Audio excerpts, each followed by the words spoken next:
A tapestry of stories of revelry and excess unravels in the annals of the Roman Empire, detailing the exploits of emperors who indulged in excess. One figure stands out among the outlandish characters that adorned the imperial throne: Caligula. In the vile annals of Roman emperors, Caligula, the third of the illustrious Julio-Claudian dynasty, holds a special place. His reign, a short but spectacular chapter in history, begins at the midpoint of the dynasty that the Honorable Augustus founded. Caligula, formerly known by his childhood nickname Gaius, would come to be associated with excess and be called Teflon Caesar, due to his seemingly fortunate ability to escape political intrigues unscathed, until the fateful day when a mob would bring his turbulent rule to an end. After just 4 years in power, Caligula became one of the most extravagant, twisted, and downright strange emperors the world had ever seen. His legacy will live on forever.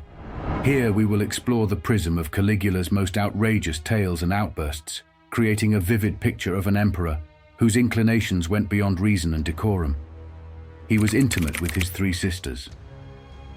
There existed an intimate bond between him and his 3 sisters.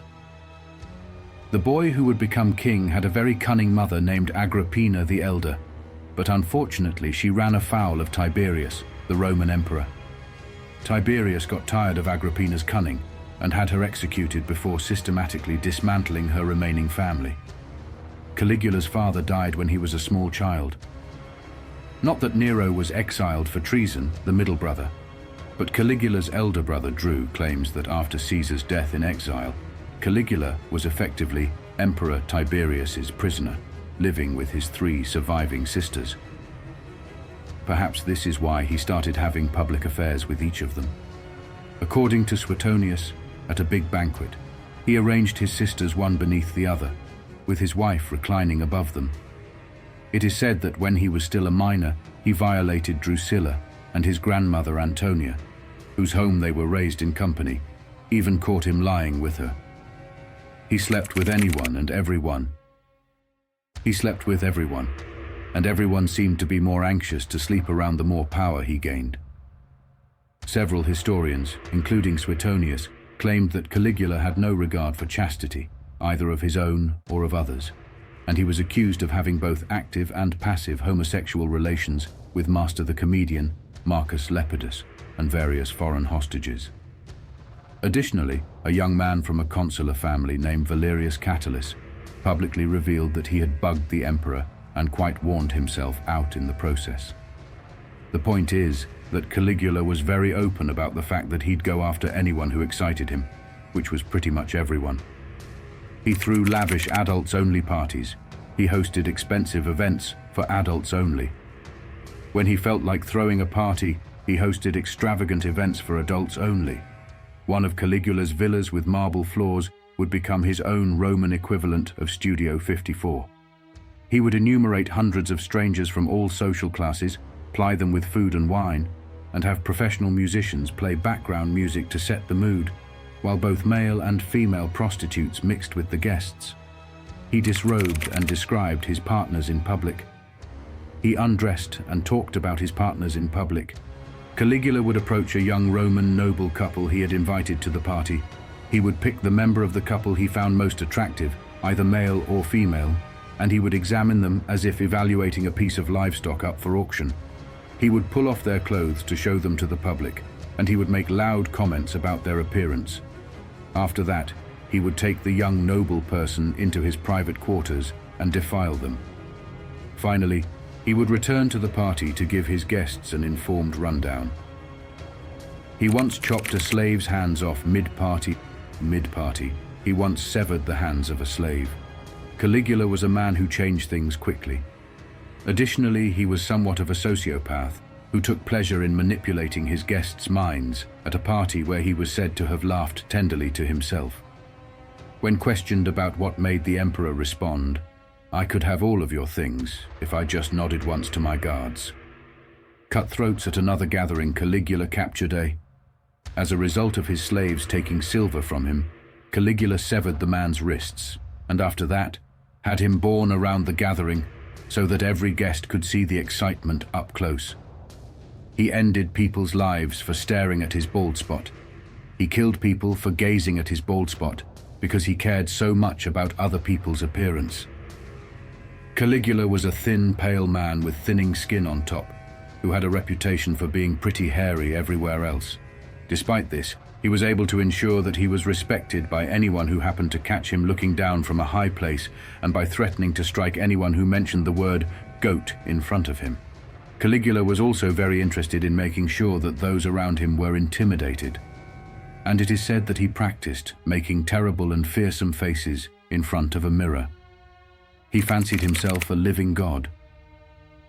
In the grand tapestry of Caligula's reign, a dark thread wove through the narrative, his unyielding belief in his own divinity.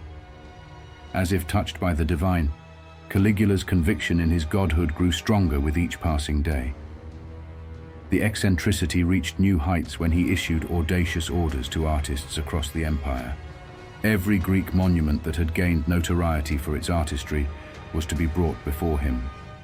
Caligula, driven by a surreal desire for similarity, commanded the artists to sever the heads of these renowned statues and replace them with his own likeness. Suetonius, the astute chronicler of imperial excess, documented another chapter in Caligula's delusions. The emperor, in a grand display of self-worship, established a unique temple dedicated to his own deity. Within its sacred confines, priests conducted rituals that included the most vulnerable victims, selected with a seemingly inconsiderate hand. At the heart of this temple stood a life-size statue of the gold-clad emperor, adorned in attire mirroring his daily wardrobe. It became a symbol of Caligula's self-styled godhood, a monument to his grandiosity that loomed over those who entered. The wealthiest residents, recognizing the impact of aligning with Caligula's cult, vied for prominence within it. They spared no effort to win favor, offering protection to the priesthoods that served the emperor's deity. The rituals within the temple bordered on the surreal, with victims such as flamingos, peacocks, black grouse, guinea hens, and pheasants offered daily. Each creature, in its own gracious and unwitting way, became a sacrificial pawn in Caligula's grandiose vision of divine reverence. In the hallowed halls of power, where excess knew no bounds, Caligula's reign became a dark saga of self-deification and ritualistic extravagance. The tale of the emperor who believed himself a living god unfolded in a symphony of delusion and decadence, leaving an indelible mark on the pages of history. He treated his horse like beloved royalty. In the extravagant realm of Caligula's empire, there lived a horse named Incitatus, the unlikely recipient of the emperor's unparalleled care and affection. To Caligula, Incitatus was more than a mere steed. He was a trusted companion, treated as a cherished member of the imperial household. The emperor spared no expense in ensuring Incitatus lived a life of unparalleled luxury. A marble stall, rivaling the opulence of the imperial chambers, became the horse's abode. An ivory manger, an exquisite creation, showcased the emperor's eccentric care for his equine companion. To keep Incitatus warm, Caligula draped the horse in blankets of the priciest variety, a regal purple that symbolizes royalty in Rome. This color, reserved for the highest echelons of society, spoke of the emperor's unrestrained indulgence. Beyond the stables, Titus, a residence dedicated to Incitatus, mirrored the grandeur of imperial dwellings. Furnished with opulence, Titus became a symbol of the emperor's commitment to providing a living space for his horse that matched the splendor of the imperial abode. In the corridors of power, where excess knew no bounds, Caligula's love for Incitatus became a legend. The marble stall, the ivory manger, the purple blankets, all were woven into a tapestry of eccentricity and indulgence that defined the emperor's reign. The tale of Incitatus, the horse treated as a beloved royal, stood as a testament to the whimsical and extravagant nature of a ruler who pushed the boundaries of opulence to unprecedented heights.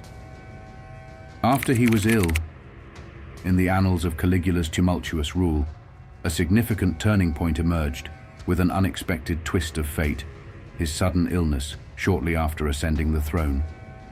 Historians keenly observed a drastic shift in his behavior during and after this mysterious bout of sickness. Some speculated that Caligula's ailment was more than a natural illness. Whispers of poisoning lingered in the air. Miraculously, he managed to recover, but the shadows that preceded his sickness hinted at an eerie transformation in the young emperor. Before his illness, Caligula garnered praise for his benevolence and practicality. However, the aftermath revealed a disturbing metamorphosis. He began to ruthlessly carry out executions, excluding even those who were once close to him. The emperor, once hailed for his wise decisions, now embarked on a spree of extravagant spending and public orgies that shocked the citizens. Individually and collectively, those near Caligula felt the impact of his erratic behavior. Executions, lavish spending, and public debauchery became the norm. One by one, he delighted in squandering immense sums on phony gold-like food items, finding amusement in the absurdity of it all. Despite the extravagant games and celebrations, reality eventually caught up with Caligula. His excessive spending, draining the Roman treasury within a few short months, revealed a partying lifestyle that Rome could not afford. The consequences of this reckless behavior culminated in a plot by senators and the Praetorian Guard, leading to a shocking climax. In an unexpected turn of events, Caligula, once filled with hubris and indulgence, faced the consequences of his actions. The senators' plot and the Praetorian Guard confronted him openly, marking the beginning of the end. The grandeur of his extravagant gatherings gave way to a public execution, echoing the fate of the first Caesar. As the curtain fell on Caligula's tumultuous reign, his story became a cautionary tale of unchecked power and the consequences of excess.